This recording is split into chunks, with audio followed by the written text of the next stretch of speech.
Що ж, друзі, ось ми і у центрі Києва на Печерську, коло заводу «Арсенал», коло Кловського узвозу, де колись була водойма, в ЖК «Сігниче». Це один з наших таких перших масштабних проєктів, можливо, навіть перший великого масштабу після мого повернення з навчання з Лондона, де я вчився в ADRL. Ну і запросили на івент, що проходив в готелі Фейермонт, з можливістю виступити. Я ще тоді запитав, чи можна показати презентацію, бо, звісно, архітекторам краще показувати, ніж розказувати.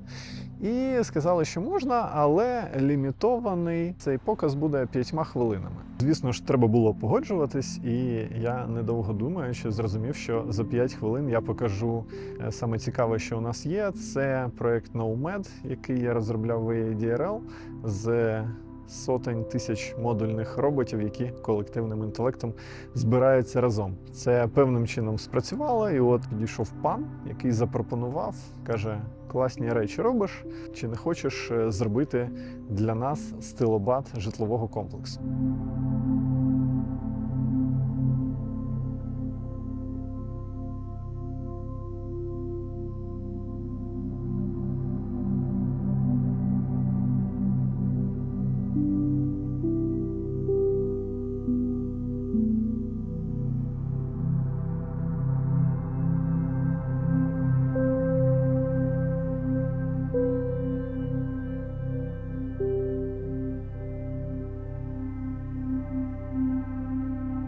По суті, по поверненню з навчання з архітектурної асоціації, це був, мабуть, такий перший значний об'єкт як в плані якоїсь просторової архітектури, в цьому випадку ландшафтної, так і розміру.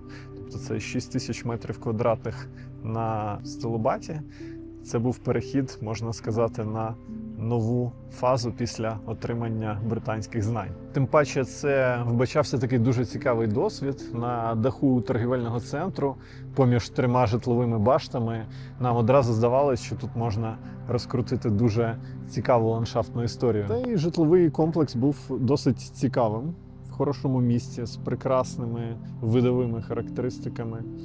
Це чудове місце для життя, і ми дуже хотіли допомогти цьому проєкту додатковими принадами, а саме ландшафтною архітектурою з озелененням на даху, під яким знаходиться 4 поверхи торгівельного центру, щоб це було дійсно оазою і улюбленим місцем затишку та відпочинку для мешканців. Фактично, під час видачі завдання нам замовники дали, умовно кажучи, повний карт-бланш. Сказали, як то буває, пропонуйте. І ми дійсно взялися з цікавістю за всі зони і пропонували дуже багато варіантів. Ми аналізували вікові групи, ми аналізували різноманітні функції, придумували безліч функцій, що тут може бути, включаючи навіть міні-гольф. І врешті підійшли до 2-3 таких образних ідей.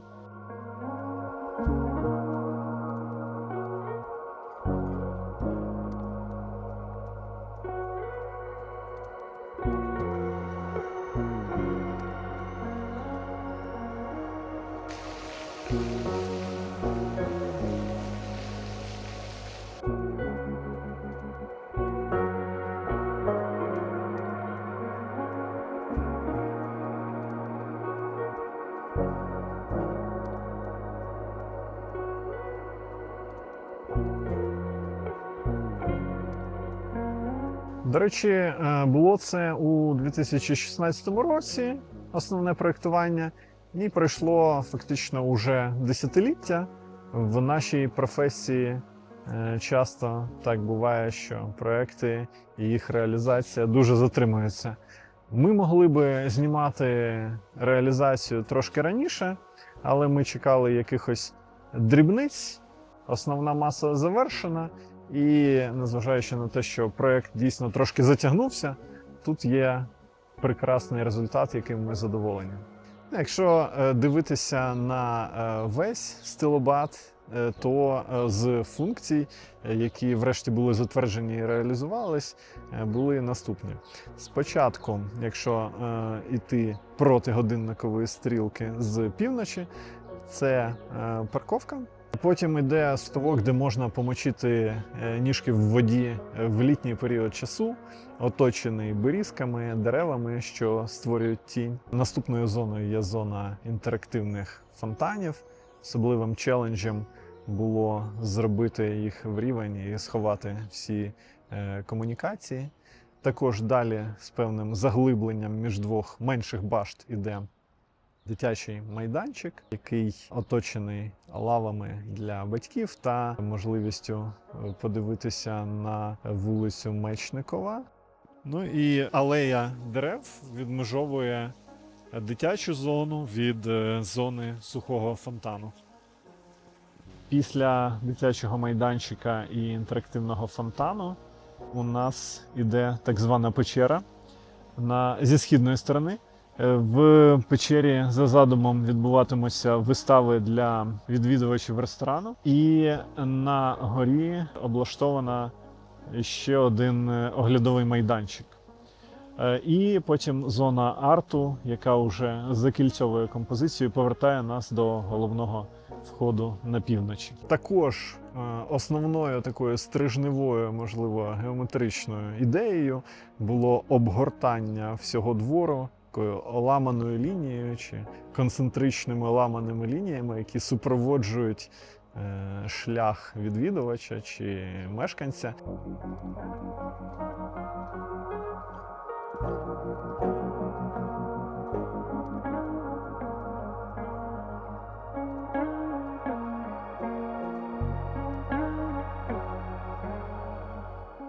Ми знайшли такий ракурс, аби вам було якнайкраще видно. Ці смуги супроводжують людей, які йдуть оптично навколо будівлі.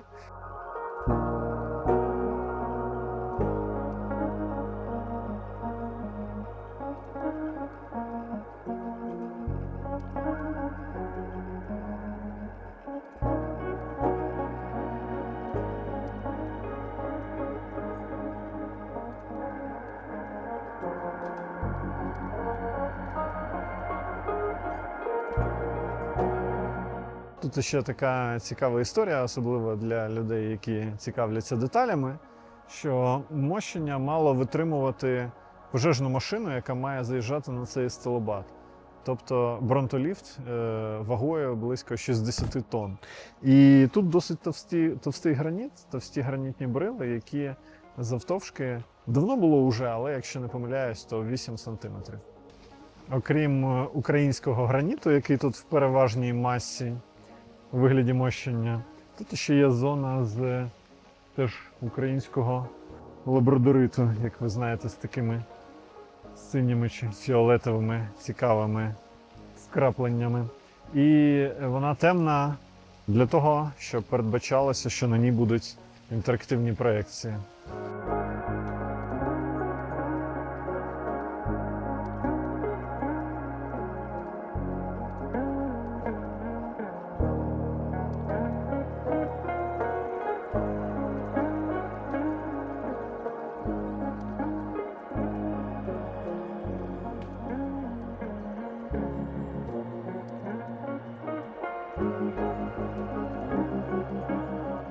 Що може бути краще за ставочок і за відчуття води в теплу пору на заході сонця?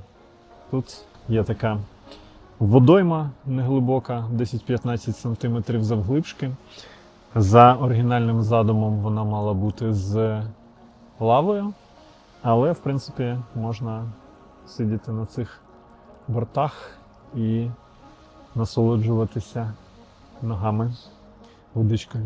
Периметр ставка оточений берізками. Вони ще трошечки більше даватимуть тінь з часом, але основна суть цієї зони – давати таку оазу з водою, що особливо потрібно у спеку, і затінювати людей від цієї самої спеки. І дійсно тут така дуже тиха зона, і один з найзаспокійливіших звуків, який може бути, це дзюрчання води. Тут така утворена невеличка зручна ніша, оточена теж продовженням брізок з сторони ставка і дерев'яними сидіннями, інтегрованими в бетонну структуру для того, щоб посидіти і помилуватися на краєвиди.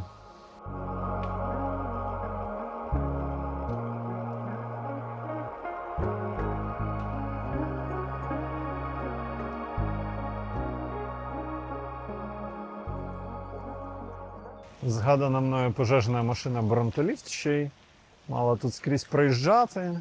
Я пам'ятаю, ми досить багато розставляли на схемах її положення, там, де вона на випадок якоїсь екстреної ситуації працюватиме, точки, де вона може стояти.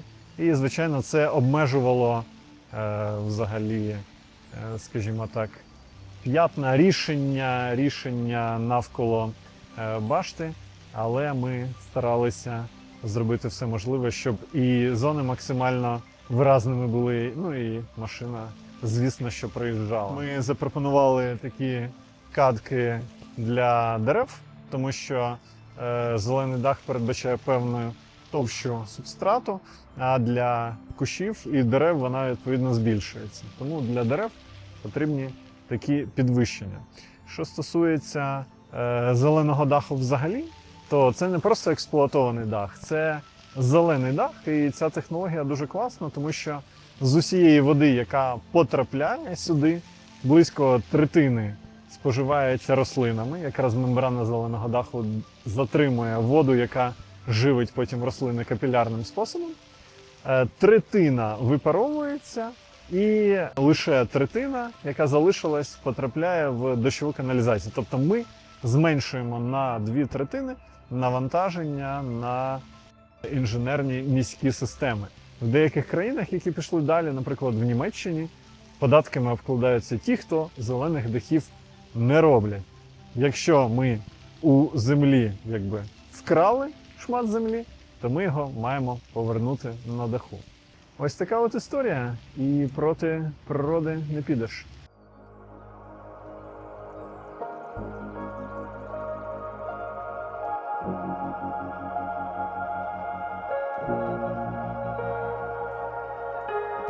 Ще трохи таких деталек. Наприклад, ви бачите діагоналі, прорізані вмощені. Це розуклінка, і ці діагоналі вони максимально допасовувались до нашого загального геометричного рішення, яке ніби обволокує оптичним чином будівлю. В останніх променях сонця дитячий майданчик, він у нас такої конфігурації іксом чи то метеликом з лавами для батьків навколо самого майданчика. Ясно, що з зонами безпеки відповідно до кожної конструкції, яка на ньому влаштована. Майданчик є затишним місцем поміж двох башт поменше, 12-поверхових, і таким місцем, де слідкувати за дітьми максимально просто. Конструкція для лазання з додекаедрів. Ми дуже любимо геометрію. Тут ці конструкції. 12-гранники дають дітям змогу нових просторових вражень. Лави тут зроблені відповідно за задумом таким чином, аби вони повторювали ламаність загальної геометрії. Тобто ламана лінія фактично з нуля, з нульової товщини виходить і переходить в горизонтальну поверхню для сидіння.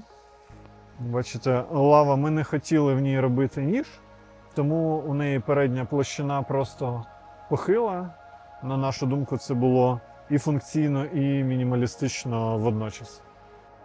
Тут ближче до вулиці Мечникова, більші трошки дерева, розлогіші, відповідно в більших катках. І тут відчувається оця суміш урбанізму, контраст старого і нового. Ми розглядали багато варіантів, як виконати цю зону, фактично південно-східну частину. Тут мав бути і міні-гольф, і різні інші функції, але врешті ми вирішили її просто лишити для прогулянок, не перевантажуючи ще одним акцентом і даючи людям простір.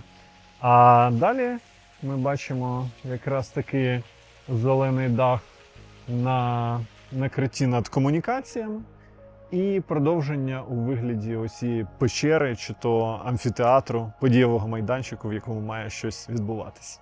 Тут за меншими баштами такі закуточки, і в цих закуточках теж тут є місце, аби посидіти, або для такого оглядового експірієнсу.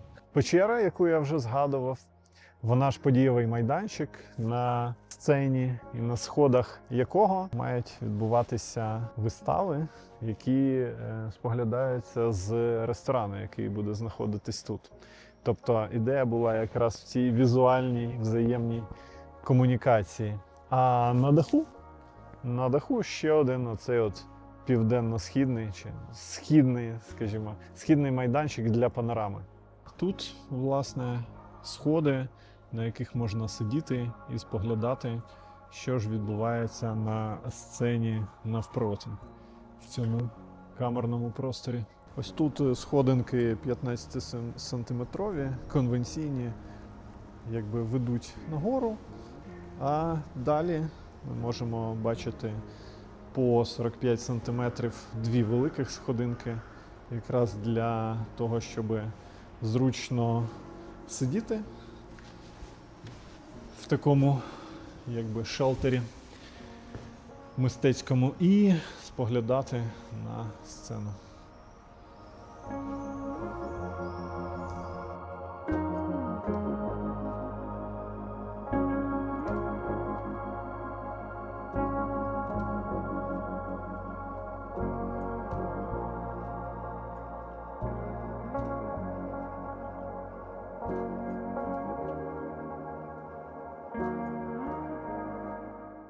А тут ми бачимо свідчення того, як криволінійна поверхня, яка в деяких наших проєктах, наприклад, джемно-кільцеві триангульована, не є подвійної кривини, не є триангульована, а її можна отак от розбити або дискретизувати на смуги.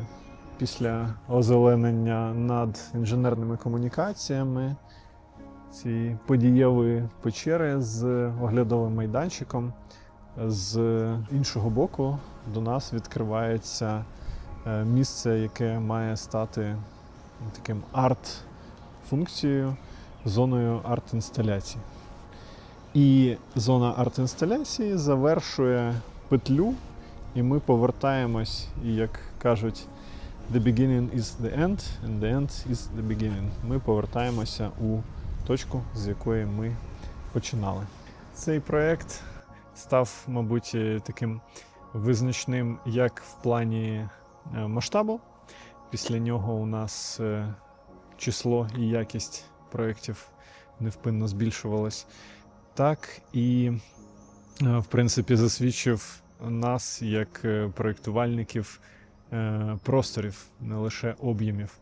І після цього ми спроєктували не один ландшафт.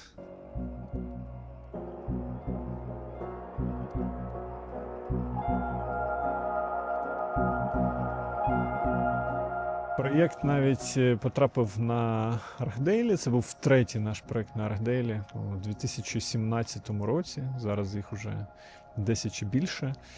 І також розлетівся по мережі інших сайтів, чим сприяв такій міжнародній популяризації наших проєктів, наших робіт. У нас була певна пауза. Я був зайнятий PhD. Зараз ми постараємось вам давати більше, частіше інформації у форматі влогу. Цей проєкт, він хоч і довго тривав, але знову ж таки милий нашому серцю, і нам подобається, що він, як в принципі і інші проєкти, якими ми займаємось, потрібен людям. Ми бачимо вже використання цього двору в різних сценаріях різними людьми, які тут живуть. Класно, що тут з'явилася зелень, класно, що тут є різні активіті для людей.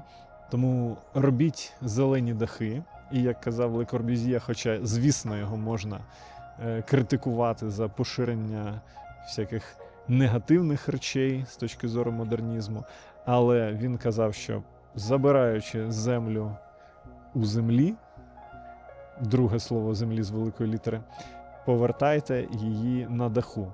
А з зеленими дахами ви це можете зробити сповна.